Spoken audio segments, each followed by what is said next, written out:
lost her mother at 2 and her father at 11, slept on literal dirt floors in West Africa, and immigrated to the US on scholarship. All it took was 3 years for this ambitious entrepreneur to build a 32-unit rental empire with no money, experience, or connections to rely on. Fix and flips gets you rich. Buy and hold gets you wealthy. Within few months, I was able to actually get a loan when I turned around the first property and fixed it up to rent it on Section 8. Imagine getting one property to give you $1,000, $1,500, then you get a second one giving you $2,000, and that's how I was able to scale.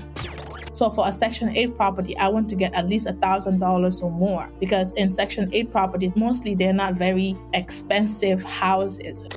If I put money on something, how long would it take for me to get it back? If the numbers make sense, I'm going to do it. My cash flow was just blowing up. I never stopped. I just went all in.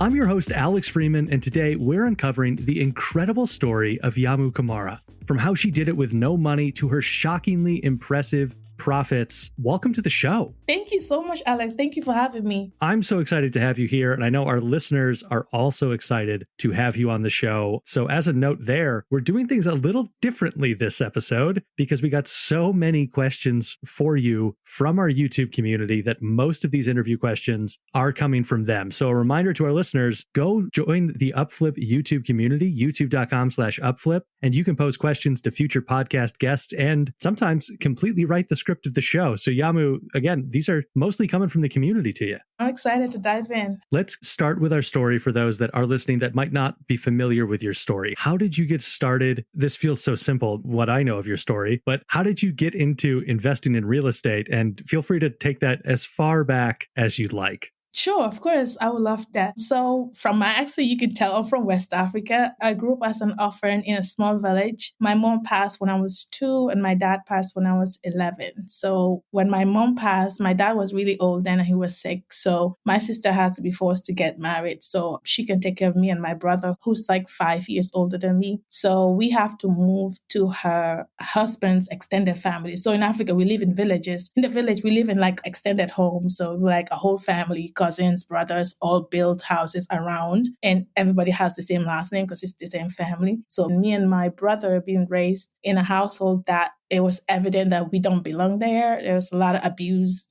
emotional abuse, physical abuse, and it was very hard growing up in that environment. And my brother used to act out a lot because he's a teenager, especially when he was a teenager. For me, I was so into school because that's where I find my comfort zone. I was really good in math. So in school, in that village setting, in a village setting, it's usually a female child to make it up to grade 6. That's like primary school. It's like a huge achievement. That's where you stop and then you get married. For me, because I was really good in school, the teachers and the principal of the school and my aunt, who was alive then, would help me force the family because the decisions were made by male counterparts in the family for who goes to school, who doesn't go to school, every decision basically. So for me to even be able to go from high school to university, it has to be like a begging process. So my aunt used to beg my uncles, my teachers, the principal used to say, well, she's really good at this and you guys are not paying any money. It's like she's getting scholarships, so just let her finish. So it was always like a milestone when I get from one grade to another. So I made it to university, and in my university, of course, I'm the only one in my village that made it to college. All my friends that I grew up with already married 2 or 3 kids at the time. So I had to compete. If you made it to university without scholarship, that's because your family has a connection to the government or you have someone up there. It's a huge corruption scheme going up there. So for you to make it to university, your family, that means you have to come from money or your family has to have connection. So for me, making it there, I'm not supposed to be. By statistics, I'm not even supposed to make it to college, talk less of being in a computer science class. So I studied computer science in my bachelor's degree. They wanted me to do a doctor, but I hate chemistry and I don't like blood. So I was like, computers don't work for me.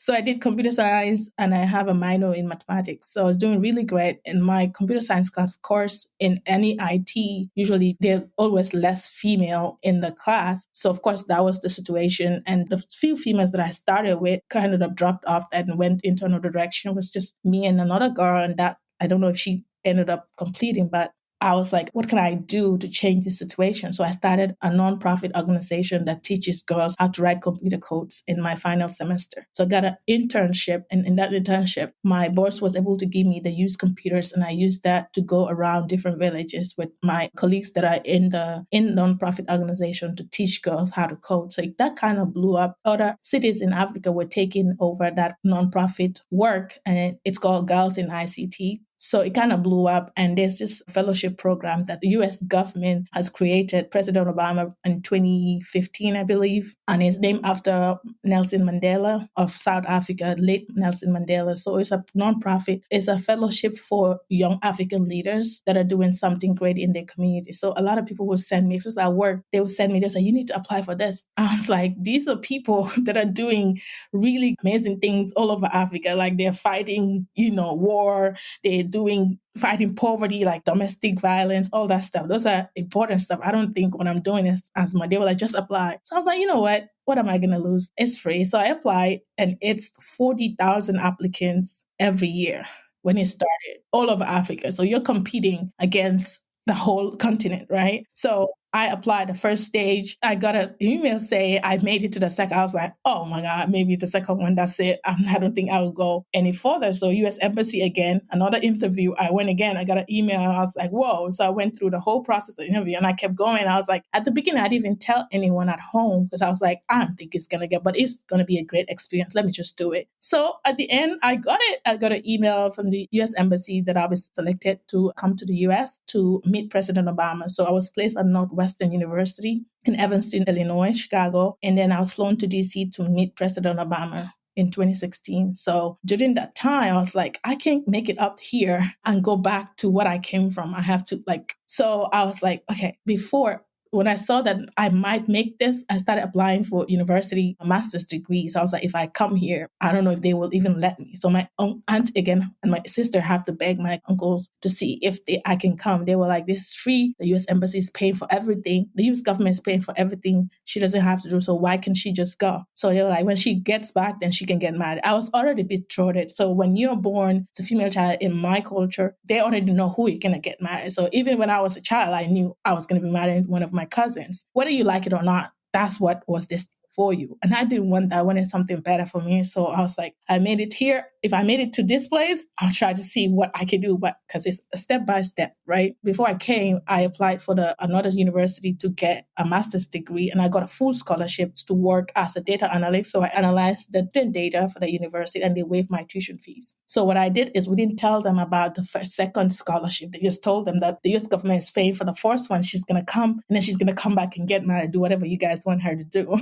But they didn't tell them about the second one. So what I did was just leave, get back to the country. The next day I was back again to study for my master's, and I never left serving here. So just to go back a little bit, growing up as an orphan, I know a lot of people ask me this question, like, why real estate? Like I used to, and anybody who understands abuse knows that a child that's abused a lot does pee in bed. So I used to pee in bed a lot. So they would not let me sleep on the beds that are there. So I would sleep on the dirt floor.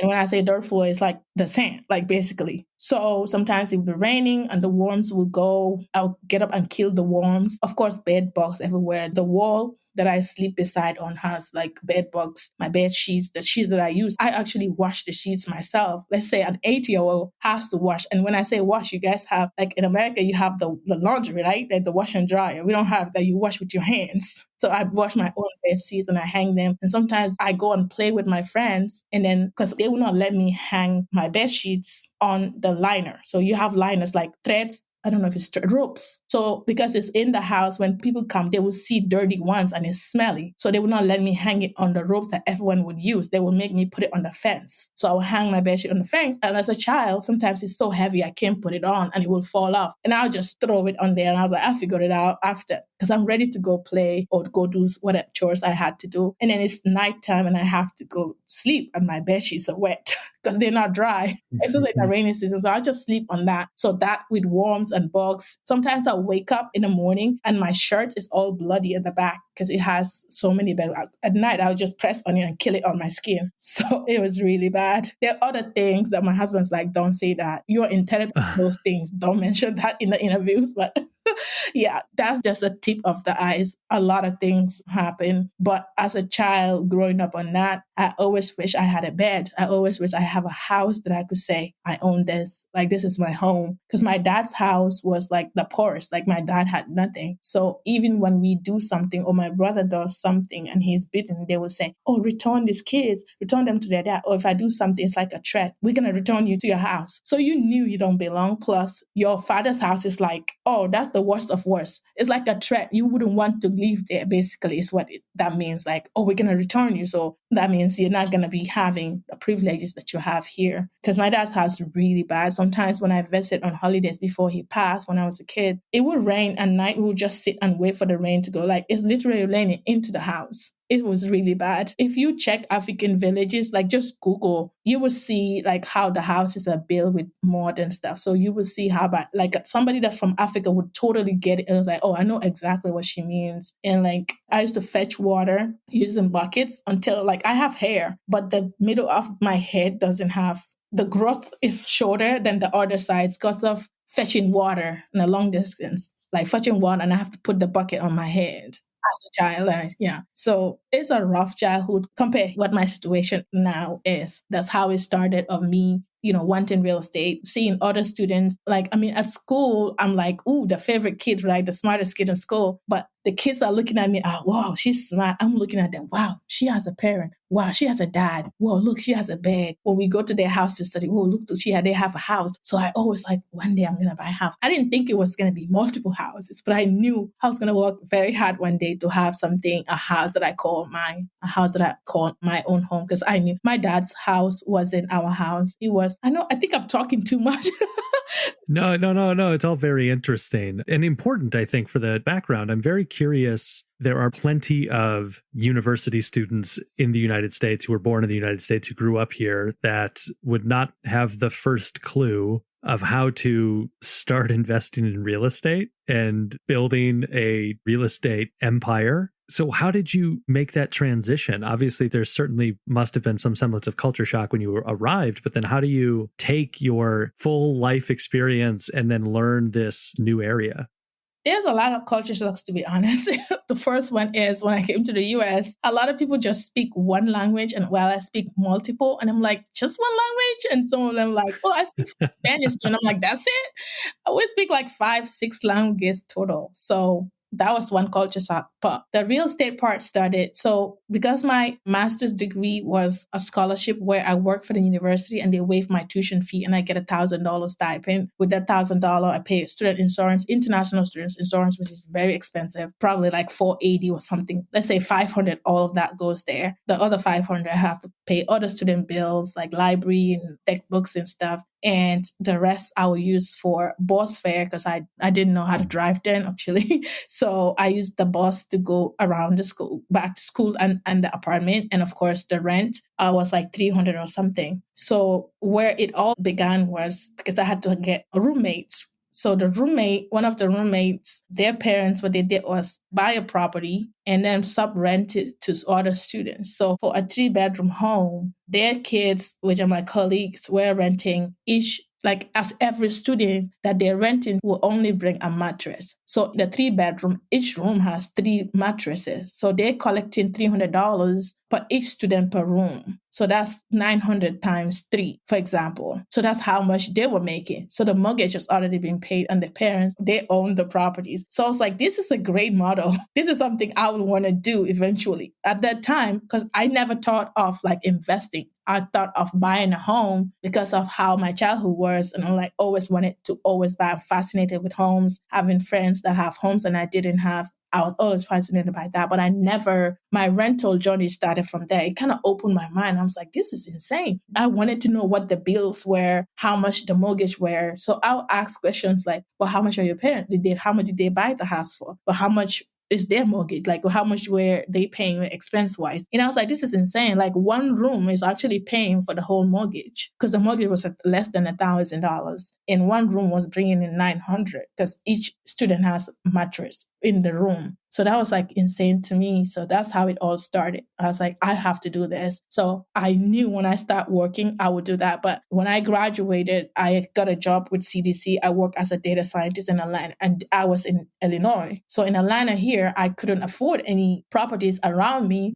And I was already doing research already with real estate. At that point, I'm intrigued. Like, I want to know more. I'm learning. I'm doing everything. So like YouTube University, I didn't pay for any course because I didn't have any money. So fast forward, I got my job as a data scientist at CDC. And IT, when you start work, they give you like a 6 months grace period where you say, see if they're going to keep you or not. So they usually have you like a 6 months contract. If it works out, then they hire you full time. So in that 6 months, your pay is not that high because they're not committing 100%. So with that amount of money that I was able to save up for that 3 months. So I graduated August 2018 and I got my job in September 2018. I think it was 2019. I'm forgetting the dates. But anyways, the amount of money that I was able to save up from September to December was $8,000 after all my expenses and after taxes and everything. So by that time, I've already been researching about real estate, going to networking events around me, especially YouTube. I will listen to podcasts. I downloaded different podcasts that I will listen to when I'm cooking, when I'm walking, I'm coding, I'm doing everything. I'm listening to podcasts. So I've got like so much theoretical knowledge, but I haven't applied it. Now,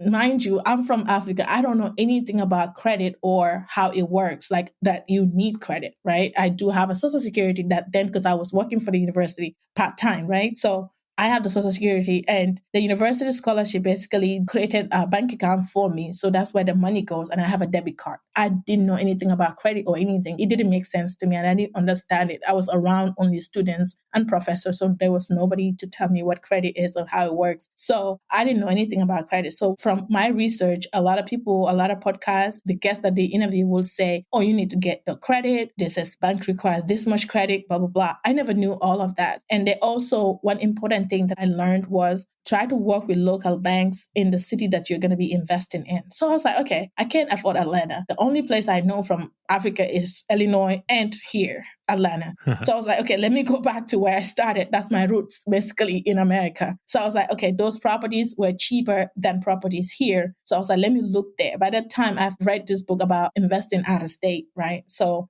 I went and Googled all the local banks in the cities around, and I just called them. I just called them. Of course, they all said no, no, no, no, no. But at least they get to listen. But I was able to get one bank that actually listened. And the lady, I work with her now. At that time, she wasn't the vice president of the bank, but now she is. So she was able to tell me that, hey, you don't have any credit history at all. It's like you were just born just now. So you don't have any history. You have to build up your history, get a credit card, get a Discover credit card, Capital One credit card. And you say you work for the CDC, right? I say, yeah. I say, go and ask about the unsecured loan from their credit union, secured or unsecured, something like that. I was like, okay, I'll do all of that. So when I did all of that, what she recommended, and she was like, then you can come back in 6 months or next year, whatever. I was like, okay, I'll do that. So I went and opened the credit cards that he said, open an unsecured or secured credit card. It was $300 with the CDC Federal Credit Union to build my credit. That was it. So I was like, okay, fine. I did that. But at the time, I was so intrigued. I was still analyzing properties every day, basically almost every day. So I found this property that was like $52,000 and it's in Illinois, a small town, and it's a triplex. The person who was selling it, the seller was going through a bit of divorce. So they just wanted to sell, even if they break even, to just settle everything and divorce. So I got the property under contract, then called them and told them, well, before I call them, I make sure I get all the paperwork, like, okay, try to convince them. These are the rent roll. This is how much the property has been listed. I only have to put this percent down, and you already know I have this much saved up, and my work is new, but I can pay this $300 mortgage that it would be. So I presented that to them. The lady was like, okay, we'll get back to you. We'll look at it. I'm not promising, but we'll give it to the underwriting team to see if, this is something that they will even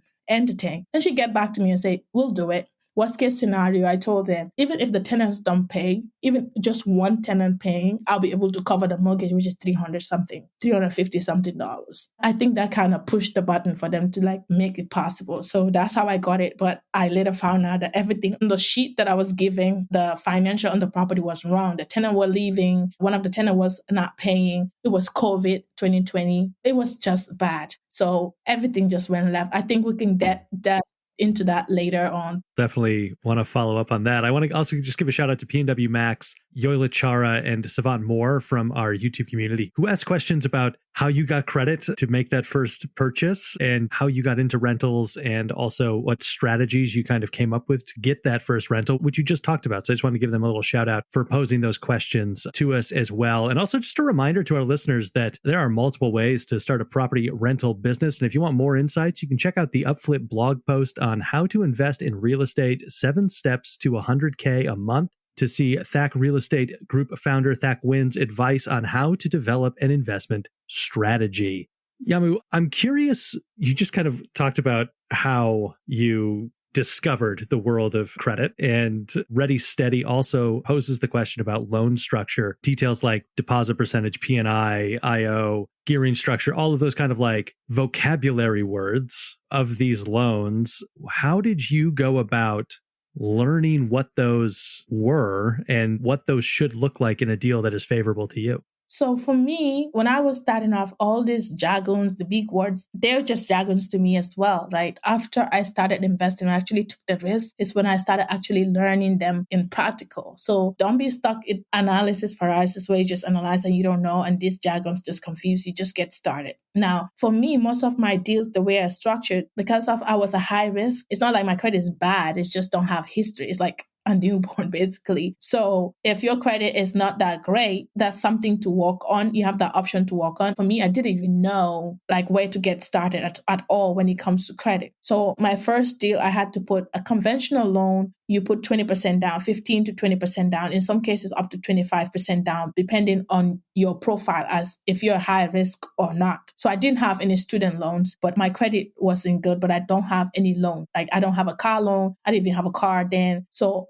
even though my credit was bad, I wasn't a high risk per se. My credit was just no history. So they look at the different things. Your credit score and your credit profile is different. Your profile might still be impressive, but your score might be down. So let's say your credit score is like 650 or 620 or something like that, but you don't have any student loans. Your debt to income ratio is great. Then you can get loans, so that some finance lenders will say, okay, we can do 15% down. Some can say 10% down. So when I was starting off, I had to do 20% down because of how my profile was set up. But now I get to put at least even sometimes zero money down and sometimes 5 to 10% down. So also depends on the property as well. If the property, the numbers look really great, like you buy property for really cheap, ARV value, which is the after repair value is super high, lenders will be so impressed because they know how much money is in the property. So you might get to put 0 to 5% or 10% down. I hope that answers that question.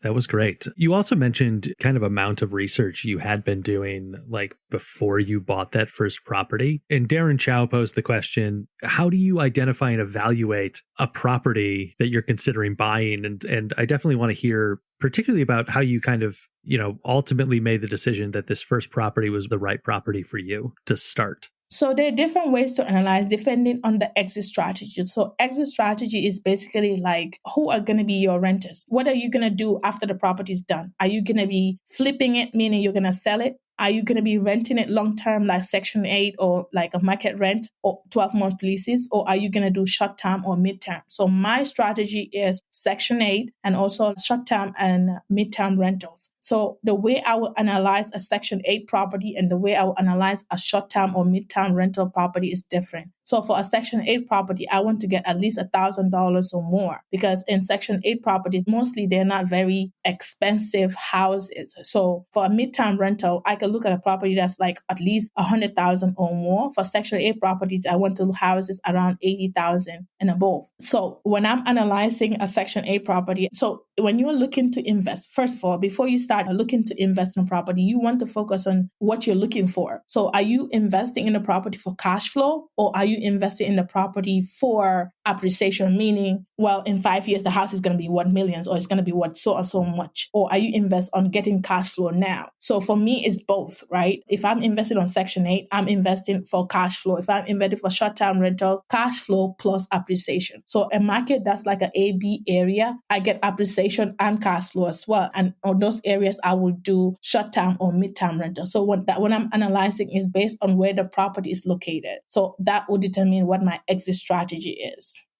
Why did you choose Section 8 and short-term, midterm rentals as kind of your primary focus? That's a good question, because when I started investing, it was COVID time, and a lot of landlords were not having rent, and you cannot evict any tenant at that time. And that's the time I started. So I was like, okay, for me to navigate that and make sure I get my money, because the bank is taking a chance of me to invest, I have to cash flow, right? So in that situation, I was like, what is going to work for me? And that was Section 8 for me, because I get a rent paid by the government and I get it on the first of the month. So even if I have maintenance issues, right? Every landlord, of course, you're going to have, even if you fix up the house really great, still might have a toilet clock here and there, or light bulbs you need to fix, or tiny things. There's always going to be maintenance. But I know even though I would have some maintenance issues, I will still have my money in the first of the month, and I can take that money and invest again. And again, the bank will trust and say, well, she's cash flowing. Looking at my profile, I will look great to be able to get another loan to invest on another property. So within few months, I was able to actually get a loan when I turned around the first property and fixed it up to rent it on Section 8, because I was cash flowing. And then I took that money to put it down towards the down payment for the second property. And that's how I scale. Now, the reason why I also love short-term and mid-term rentals, why I invest in them heavily, is because I like to get my money first. Like, I like to get my money before any problems come in. Like, if any problems come, I can take the money and fix it, but at least I like to get paid. So getting paid first of the month by Section 8 with travel nurses and Airbnb short-term rentals, I get my money before the guests check in. I know Airbnb has collected the money. For travel nurses that book directly with me, I get the security deposit and the first month's rent before they even get the check-in instructions, right? So in that case, I know the money is in my hands and I could go do something with it. Yeah, that was perfect. That was a beautiful answer to that question. And in it, you kind of seeded to the next question from Alex Arazo, who wants to know about how you continue funding your new units. When do you know, like, okay, now is the time to add another unit into the fold? I'm always looking. So with those strategies, especially second, getting your money in the first of the month, you know for sure for 12 months, your money is guaranteed, right? You just have to put some money aside for maintenance and other expenses. But you know, if your cash flow is 700, you know every month you're going to get 700. If your cash flow is 1,000, you know for sure. It's not like, oh, can I pay rent on the 15th of the month? Or can I skip this month? I'll pay you in 2 months or something. No, the government always pays, right? So I always get that cash flow. So imagine getting one property to give you 1,000, 1,500. Then you get a second one giving you 2,000. And the third one giving in 1 year or a few months. Imagine that coming every month. And then you have the short-term rentals as well, where a normal market rent in the area is $750 for a 2-bedroom, but you are getting $3,000 because you renovated it, you furnished it, and you rented to travel professionals that are just there, like travel nurses or doctors. They're just there to sleep, go to work, and come back. So your expenses are low and the rent that you're getting is high. Those people probably do not even live in the city. They travel there. So their contract pays for their living, not them per se. So for a 2-bedroom, I'll probably cash flowing $3,000, whereas a market rent in the area for that 2-bedroom is $750. So imagine getting apartment complex like 8 units, 5 units, 6 units, and all of that grossing each door $3,000, $2,500, and you make your numbers as the demand goes. So for a month, let's say this month the demand is high, and for an 8-bedroom apartment, I'm getting separate apartments. So when I say 8 apartment complex, I mean like it's an 8-unit apartment complex with 2-bedroom, 3-bedroom mixtures, right? So imagine, for example, for an 8-unit apartment, I'm getting 15, 20 applications for that apartment. So I can up my numbers. So if I'm renting a 2-bedroom for $3,000, for that month it's getting higher. I'm getting so much demand. I can increase it extra 200, extra 300. So it's like the fact that I can play with the numbers and get as much as I can get, because it's not coming out of their pocket, it's coming from whoever hired them. So imagine getting that cash flow plus the Section 8 cash flow. I'm able to save like $30,000 a month, $40,000. Then it keeps increasing as I buy more property. So if my cash flow, for example, when I started is $20,000 this month, all I had to do is wait 2 more months or 3 more months to get $60,000 to put on another down payment for another house, right? So for me, because I was buying cheap properties, I don't have to wait that long. So every month, basically, I was buying. And then I got a second job and I take all the cash flow from that second job and pump it into buying more houses. So at some point, my contractors were just fixing, and I had to hire another set of contractors to help in the fixing. So I looked up and my cash flow was just blowing up. I never stopped. I just went all in. So that's how I was able to scale. Yeah, I mean, that's incredible. I want to ask a little bit about managing that cash flow. You've mentioned setting aside a percentage for maintenance. Like, what are kind of those ongoing expenses that if somebody is starting to get into real estate investing that they should be planning for and making sure that they have X percentage of cash on hand every month to make sure that they're prepared in case, something major needs a repair in the property? Some expenses are obvious and some are hidden. So the obvious ones are like your mortgage. If you have a mortgage on a property, that's your number one expense, right? Number two, insurance, which is important because God forbid there's a fire or flood, or again, where I invest in is cold in the Midwest, it's cold. So the pipe might burst in the winter. So you have to get the house insured. So insurance, mortgage, of course, and the one that's always going to happen, even if the house is a brand new home, it's still going to have some maintenance issues. Some people put 5% down, but it depends on how much you want to put down, but at least put some percentage down that you set aside to say, this is gonna put aside every month from the cash flow. So for example, if your cash flow in $2,000 a month on a property, right? When you pay your mortgage, when you set, of course, you're gonna know, okay, my mortgage is $400 or $500. Okay, that's put aside. How much is my insurance? $100. Okay, let me put $100 every month, whether I have maintenance issue or I don't. The $100 is going to go towards maintenance. If you don't do that, you might cash flow the whole 9 months, and then a 10th month, you have to put a $2,000 worth of maintenance towards the house. But you never catered for that as well. So now you have to take it from the rent for that month and everything goes back there. So that's why it's always good to be safe and put that aside. There are other expenses that I might forget, but those are the main ones. And that you have to, CapEx is one of them that is like main maintenance issues that has to happen maybe every few years, like the roof and all that stuff. But those are some expenses like lawn care. If you're doing short-term rentals, you have to pay for the utilities. They're going to be under your name because those are guests that are coming out of state. You don't know them. If it's long-term like Section 8, I always make sure my tenants are in charge of all the utilities. Now, the sewer bill, when it comes to utilities, the sewer part is always billed to the landlord, and every city and county has their own way of doing it, but it's usually paid every 3 months. So that's billed to the owner of the deed, which is you. So you have to put that aside as well. It's going to come every 3 months. However, for me, what I do is with sewer bill, I still have the tenant pay for it. So what I do is I say, if the sewer bill is more than $30 or $100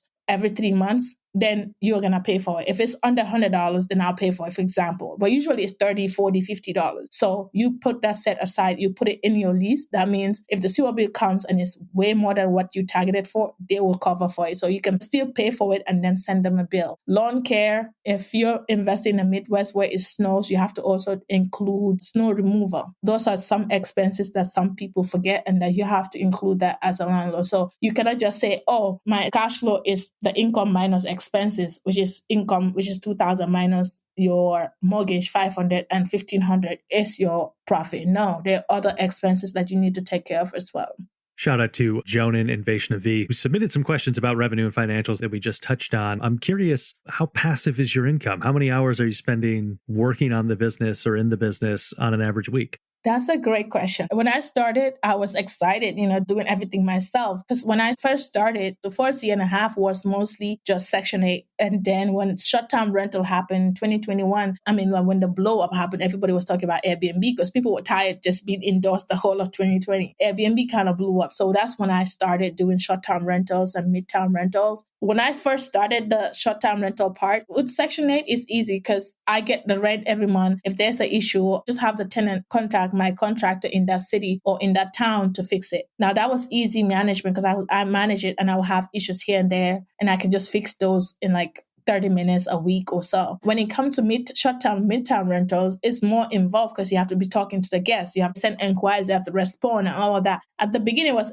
exciting, but then I got burned out because I have multiple properties and sometimes I couldn't even remember what unit is what. So that's when I had property managers help me manage. But for just long-term rentals like Section 8, probably like 30 minutes a week. If sometimes I would go weeks without anything, except tax season, of course. And for short-term and mid-term rentals, I would say like an hour and a half per week because I have to sign these leases. Also, sometimes the negotiations, someone say, okay, we want to stay more than 90 days. We want to extend. Can I extend? Can I have a discount since I'm extending? Something like that. So with that, my property manager do not make that decision. I do. And I get to talk to the guest or the nurse or the doctor at that point. So I'll probably say maximum 2 hours a week.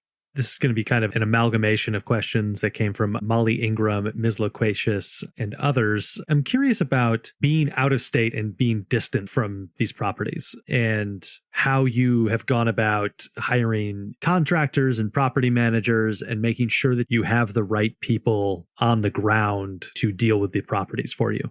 That's a great question. I get that question a lot. And a lot of people are holding back and not investing because of that, because they cannot invest in the cities that they live in because it's like either expensive or it's just priced out or they're not finding any properties. That should not stop you from investing. This is how I look at it. If you live in Atlanta, $1,000 in Atlanta, what $1,000 will buy you in Atlanta? Like Alex, you live in New York, let's for example, and I live in Atlanta. If you have $1,000, what your $1,000 is worth is what my $1,000 is worth. That's how I look at it. So having a rental income in Atlanta that would bring me 1,000 and a one in Chicago that would bring me 1,000 is the same to me. And when you're an investor, if you're looking to be an entrepreneur, you should not be emotionally attached to your investment, right? I'm looking at it as an investment. I'm not looking at it as, oh, I can't see my house, then I'm not going to invest in it. I'm looking at it, the income, the numbers. Do they make sense? That's what I'm never going to be living in those rental properties, or I'm not buying to live in those properties. So I'm buying them as an investment. So I'm not emotionally attached to it. And a lot of people, that's what they look at. Well, I can't even see my property. Yes, some of my properties, I've never set foot on them. My contractors fix them up and my managers manage it and I just make the money out of it. But I have tripled the amount of money I've put in that property. For me, is if I put money on something,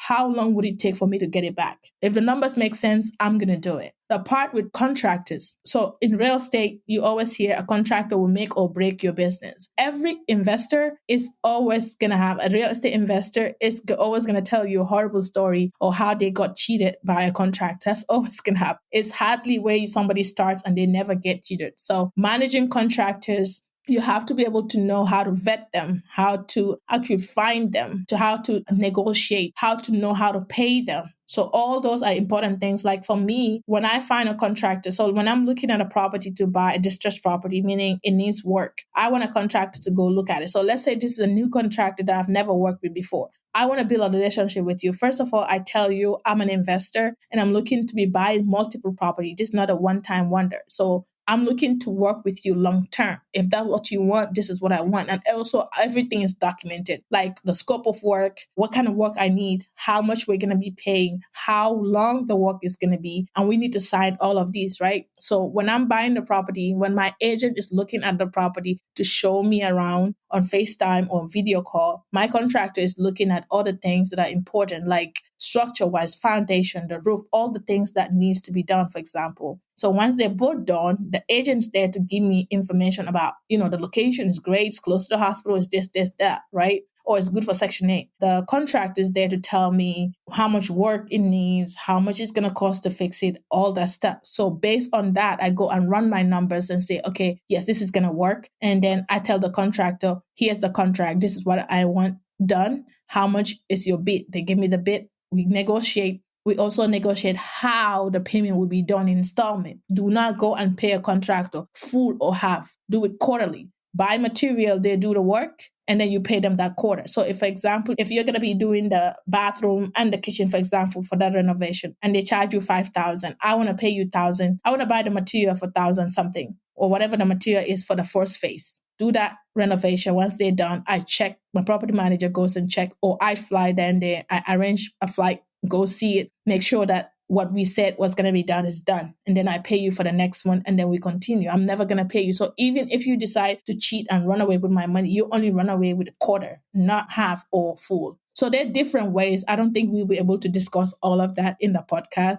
but there are different ways to manage contractors out of state. And once you build your team, now you have your agent. Your agent knows what kind of things you're looking for. You have your wholesaler who knows what kind of properties you're looking for, because you're looking for something close to the hospital or something that could go for Section 8. So your wholesalers are sending you deals and you're analyzing because they know exactly what you want. So all of that is part of your team. Plus, of course, the bank as well, because they know what kind of strategies you're using. And your contractor also knows what kind of renovations that you do. If it's a short-term rental, these are the things that Yamu likes. If it's Section 8, these are the things that she goes for. So at some point, it's just a smooth process because now you have built out your team. And once you get that rolling, you just keep scaling. And then you can take that mechanism, that strategy, and implement it in another city. So I would implement it in all different cities. And each city, I will have my contractors there. Delaney Smith also wanted to ask about acquiring property in the current state of the economic market. And I think that is something that also frequently gives potential real estate investors pause, is that they never want to feel like they're buying at the quote unquote top of the market. But obviously you have built your business in what has been one of the hottest housing markets in history through the COVID pandemic. So can you talk about kind of how you navigate